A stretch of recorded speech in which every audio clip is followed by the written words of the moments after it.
Do you support the decriminalisation of medical cannabis? 38% back that. Who wants to start? Shadow Health Secretary, that's a fair point.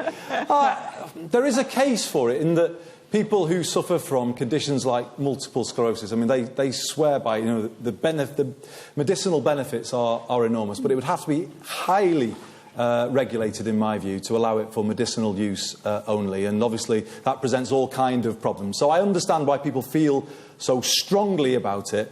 I would proceed with caution, but I wouldn't be averse to looking at whether, just for medicinal purposes only, whether or not greater flexibility could be allowed. It's amazing. Nobody has asked us that question under any of the hustings we have had. I'm not sure quite what it says exactly. Look, I think that we have a process for deciding about medicines and safe medicines, and it includes a whole load of drugs that aren't available legally outside the medicines process. So I think you should just have exactly the same standards apply. If you've got any kind of drug or any kind of thing which has a clear medicinal benefit, then it should go through the normal processes just like any other kind of drug, and do it that way. Please, Kevin. So far, the evidence on this, is not clear. For many people who are suffering from MS and other conditions, they feel it helps, but many doctors are concerned about some of the problems, particularly for young people and the links with psychosis. And if you're smoking the cannabis for medicinal purposes, some of the implications are the same as if you're smoking tobacco. I think the National Institute for Clinical Excellence is the right body to make any decisions on this. I think there should be proper trials, though, because many people do feel strongly that it makes a difference. I think the jury's out on it so far. Let's have the trials, do it through the normal proper process, and see if we really can make it work. Jeremy Corbyn. I don't think there should be criminalisation of something that is used for medicinal purposes. It's obviously very beneficial to people, particularly those suffering from MS, and I think we should be adult and grown up about it as a society and decriminalise.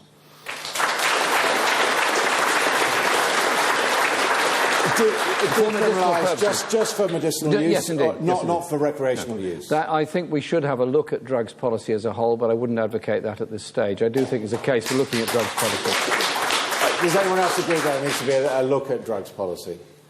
Well, certainly legal highs, I think, need to be looked at. We need tough legislation pretty soon, because I see in my constituency they are readily available for a small amount of money. I have had parents come to my surgery say that their children have just changed overnight, having taken them. I think we've allowed a loophole to exist for far too long here, and it's been exploited by some very unscrupulous people. There needs to be tough legislation in this area, and quickly.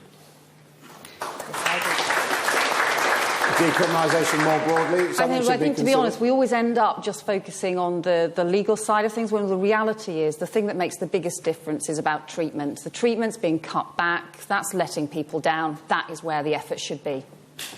I mean, that's absolutely right. I agree with Andy on the legal high point. The real problem that we have is those preventive services which stop people from taking drugs and alcohol up in the first place or help them get back on their feet are being cut. And the problem is it's not just terrible for people, but it costs us all far more in the long run. I think the government needs to re-look at what it's doing to fund those kind of programmes. It has a huge impact on communities, certainly in my own constituency, and that's got to change. OK. After